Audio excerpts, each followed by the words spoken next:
తన భక్తురాల కోసం ఏం చేశాడో తెలుసా? తెలుసుకుందాం రండి.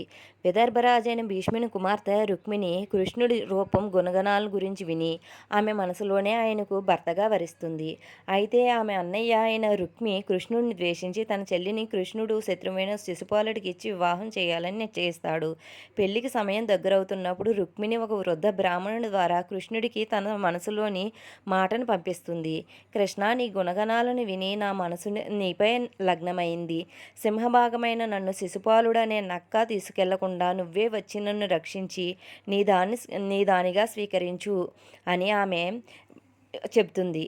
ఆమె గుడికి వచ్చినప్పుడు తనను తీసుకుని వెళ్ళమని రాస్తుంది. కులదైవం పార్వతీదేవి గుడికి వెళ్తుంది. నలుని నలుపైన వాడైనా నల్లనైన వాడైనా నాకు భర్తగా కావాలి అని ప్రార్థిస్తుంది. అక్కడకు కృష్ణుడు మెరుపు వేగంతో వచ్చి ఆమెను తన రథంపై ఎక్కించుకుంటాడు. రుక్మి తన సైన్యంతో కృష్ణుడిని అడ్డుకుంటాడు. కృష్ణుడు రుక్మిని ఓడించి రుక్మిణి విన్నపం మేరకు అతన్ని చంపకుండా వదిలేస్తాడు. ఆ తర్వాత రుక్మిణిని ద్వారకు తీసుకెళ్లి అందరి సమక్షంలో వైభవంగా వివాహం చేసుకుంటాడు. భాగవతంలో రుక్మిణీ కళ్యాణ ఘట్టాన్ని భక్తితో చదివినా లేదా విన్నా కన్యలకు వివాహం జరుగుతుంది, దంపతుల మధ్య అన్యోన్యత పెరుగుతుందని భక్తుల నమ్మకం.